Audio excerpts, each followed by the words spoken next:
आपके द्वारा ये जेनरिक आधार नामक जो दवा की एजेंसी ली गई है, ये किस तरीके से आपने इसको प्राप्त किया है? दरअसल देखिए, जेनरिक आधार है क्या, इसके बारे में सबसे पहले मैं आपको बता देता हूँ। जेनरिक आधार का मतलब ये है कि इसमें सारी दवाएं जेनरिक हैं। तो जेनरिक और एक जेनरिक होती है मेडिसिन और एक होती है पेटेंट।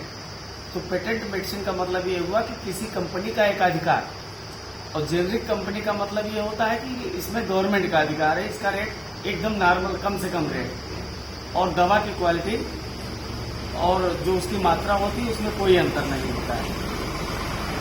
क्षेत्र में अनेक प्रकार के मेडिकल स्टोर खुले हुए हैं, तो इस मेडिकल स्टोर में और अन्य मेडिकल स्टोरों में क्या अंतर है? देखिए, इस हमारे मेडिकल स्टोर में सबसे बड़ा जो मेन अंतर ये है कि जैसे मान लीजिए कि किसी और मेडिकल स्टोर में आप जाते हैं तो उस मेडिसिन में एक पत्ते में या एक स्ट्रिप में अगर 100 रुपए दाम लिखा हुआ है तो मेडिकल स्टोर वाला कस्टमर को क्या करेगा, ज्यादा 10% छोड़ देगा, बहुत आपका करीबी है तो 15% छोड़ देगा।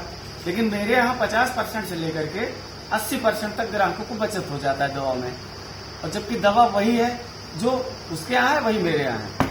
क्या जितने प्रकार की दवाएं होती हैं बच्चों की या बूढ़ों को, क्या हर प्रकार की आपके यहाँ दवा उपलब्ध है? देखिए, मेरी कंपनी में लगभग 1250 प्रकार की अभी दवाएं हैं, तो आने वाले समय में निश्चित रूप से और ज्यादा बढ़ेंगे। क्या ये सरकार की किसी योजना से जुड़ा हुआ है या नहीं? बिल्कुल जुड़ा हुआ है। आप ऐसे समझिए कि प्रधानमंत्री जी अपने भारत देश के बहुत ज्यादा इस विषय में ध्यान देते हैं कि गरीबों को सस्ती से सस्ती दवाएं मिल पाए।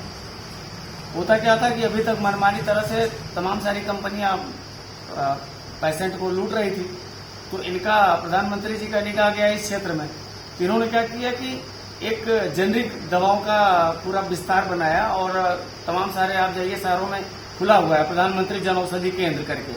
तो जन औषधि केंद्र वो है, और मेरा ये है टाटा कंपनी का। तो टाटा कंपनी के बारे में तो आप जानते होंगे कि टाटा कंपनी के मालिक अपनी कमाई के 60% लगभग दान कर देते हैं।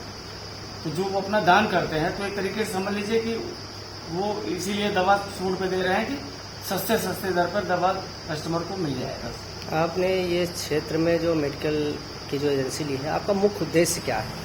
देखिए भैया, मैं चाहता तो जैसे सारे मेडिकल स्टोर है वैसे मैं ले सकता था, लेकिन मैं इसलिए इसको चुना क्योंकि इसमें ये है ना कि मैं ग्राहक की सेवा कर सकूंगा इसी बहाने।